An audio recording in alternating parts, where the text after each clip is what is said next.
ভারী বর্ষণ আর প্রাকৃতিক দুর্যোগে যখন বিপর্যস্ত পুরো দেশ, তখন শিক্ষার্থীদের পানির মধ্যেই যেতে হচ্ছে পরীক্ষা দিতে। আর এর ফলে শিক্ষার্থীদের মধ্যে জমতে শুরু করেছে ক্ষোভ। এর মধ্যে আগুনে ঘি ঢেলেছেন শিক্ষামন্ত্রী এহসানুল হক মিলন।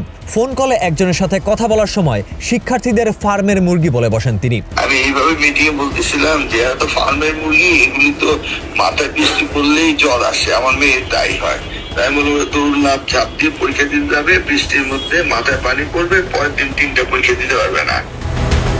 এতেই ফুঁসে ওঠে ছাত্র সমাজ। তার এই বক্তব্যের প্রতিবাদে সারা দেশে আন্দোলন শুরু করেছে শিক্ষার্থীরা। তাদের দাবি, শিক্ষামন্ত্রীকে পদত্যাগ করতে হবে। তবে ঢাকার কিছু জায়গায় আন্দোলনরত শিক্ষার্থীদের মাঝে কিছু ব্যক্তির পরিচয় নিয়ে তৈরি হয় ধোঁয়াশা। আইডি কার্ড না থাকা, ঠিকমতো পরিচয় দিতে না পারা সহ বেশ কিছু ক্ষেত্রে ভুয়া ছাত্র সেজে আন্দোলনে যোগ দেওয়ার অভিযোগ উঠেছে। তবে কি আন্দোলনকে ভিন্ন দিকে নিতেই তৃতীয় পক্ষ যোগ দিচ্ছে আন্দোলনে?